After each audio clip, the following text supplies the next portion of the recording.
ഇടതുപക്ഷം ഹൃദയപക്ഷം എന്ന നവമാധ്യമ കൂട്ടായ്മയുടെ 5ാം വാർഷികം സെപ്റ്റംബർ 13, 14 തീയതികളിൽ നടക്കുന്നു എന്നറിയുന്നതിൽ അതിയായ സന്തോഷമുണ്ട്. കഴിഞ്ഞ 5 വർഷക്കാലം സാമൂഹ്യ പ്രസക്തിയുള്ള ഒരുപാട് വിഷയങ്ങൾ കൈകാര്യം ചെയ്യാൻ ഈ നവമാധ്യമ കൂട്ടായ്മയ്ക്ക് കഴിഞ്ഞു. ലോകം ഇന്ന് നേരിടുന്ന പ്രശ്നങ്ങളെ സംബന്ധിച്ചും അതിന് പരിഹാരം കാണാൻ വേണ്ടിയുള്ള കൂട്ടായ ചർച്ചകളുമാണ് ഇതിന്റെ ഭാഗമായി നടക്കുന്നത്, ഓൺലൈനായി നടക്കുന്നത് എന്ന് ഞാൻ മനസ്സിലാക്കുന്നു. തീർച്ചയായും അപകടകരമായ വർഗീയതയുടെയും സാമ്രാജ്യത്വ കടന്നാക്രമണത്തിന്റെയും ഒരു പ്രത്യേക കാലഘട്ടത്തിലാണ് നമ്മൾ. വ്യാപാര ചുങ്കത്തിന്റെ ഭാഗമായി രാജ്യത്തിനെതിരായിട്ടുള്ള കടന്നാക്രമണങ്ങളും വർദ്ധിച്ചു വരിക. രാജ്യത്തിന്റെ ഭരണകക്ഷി ഒരുപക്ഷെ ഇതിനൊക്കെ കൂട്ടുനിൽക്കുന്ന സമീപനവും സ്വീകരിക്കുന്നത് ഗുരുതരമായ പ്രത്യാഘാതങ്ങളുണ്ടാക്കും.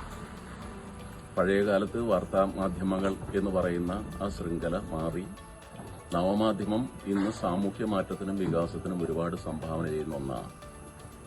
അത്തരം നവമാധ്യമ കൂട്ടായ്മയിൽ പ്രത്യേകതയുള്ള ഇടതുപക്ഷ ആശയങ്ങളും അതിന്റെ സന്ദേശവും പ്രചരിപ്പിക്കുന്ന ഈ കൂട്ടായ്മയുടെ വാർഷികത്തിന് എല്ലാ വിജയങ്ങളും ഞാൻ ആശംസിക്കുന്നു.